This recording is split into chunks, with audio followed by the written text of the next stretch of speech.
Hi, I'm Narda Robinson. Let's talk now about the proper attachment and turning on of the electroacupuncture unit. I'm going to use here the little Ito. This is an old one, IC 1107.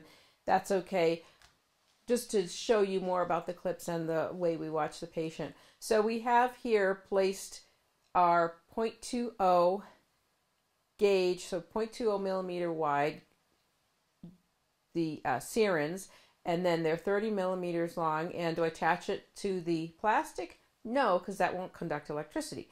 I'm going to attach it down at the shaft. Now, do I attach it across the body? No, because we generally don't want to cross the midline. So we're going to go along the channel.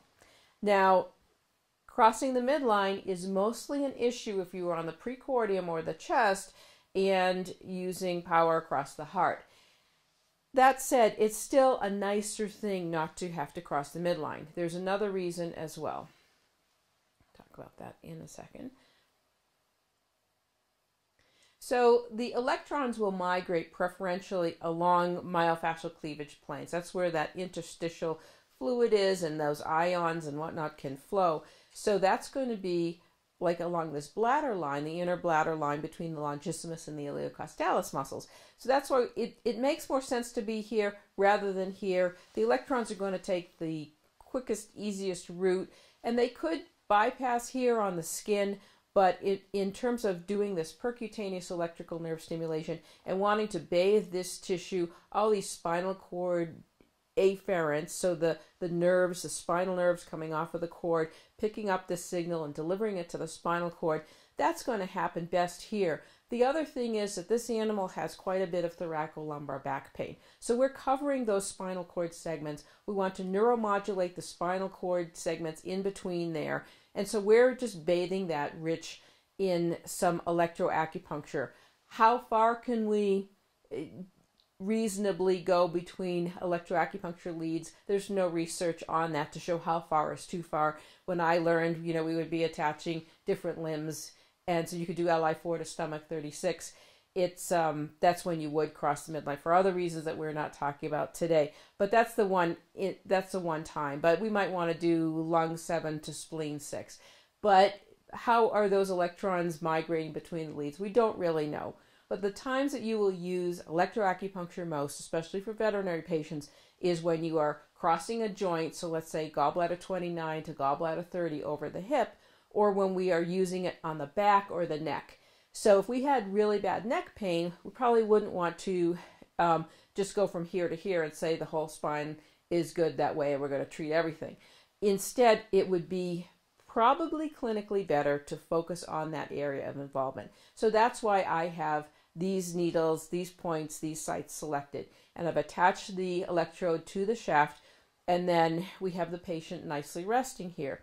Then when we go to turn on the unit, we're going to just turn it on slowly. Whether it was the Pantheon or whether it's the Ito or another unit, what we want to do is just turn it on so it's at the barest minimum. And then as we are turning on one then the other, let's say we're going to focus on this white one. Well, especially for the Ito, that can be confusing because it's not immediately intuitive. So here's channel 3, white, and here's channel 1, 2, 3. So I'm going to be on this one. So as I turn this up in really small micro increments, just like that, not like this, but going back down, just little baby increments.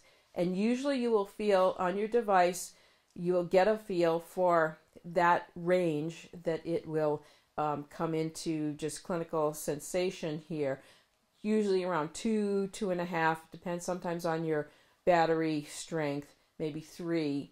And then, but I'm going to be not just looking at my dials here, but also watching the patient, watching the tissues, seeing if there's any little twitching, any little neuromuscular kind of impulse there, especially if I am on low frequency.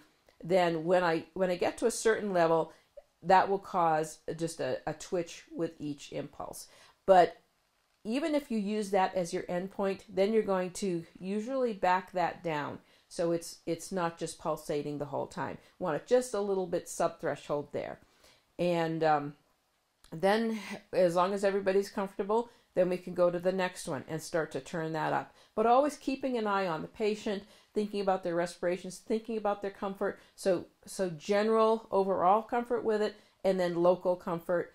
And if they're starting to just become agitated, one thing to do is to back down on the level here. Another thing that I've found with my human patients is that if the needle is too superficial, it tends to cause a burning sensation. And I think that's because it's activating too much those small little poorly myelinated fibers in the superficial tissue. So you want to make sure that it's down into the muscle layer, usually is where you're going to want to stimulate it. And then once we're done, we're going to shut this off, take the unit away, and then what I do is I stabilize the needle while I'm disassociating it from the shaft, from the electricity there. If you have a patient that moves quite a bit and they have enough fur, as you're attaching them, you might want to gain a little bit of traction there by including just a few pieces of hair in there, and that will help keep it more solidly connected. But when you are removing the needle, if you didn't turn down the unit, then sometimes maybe you would change the contact and you'd get a bigger sensation. So I like to be very careful, and actually I take my electrical leads off first.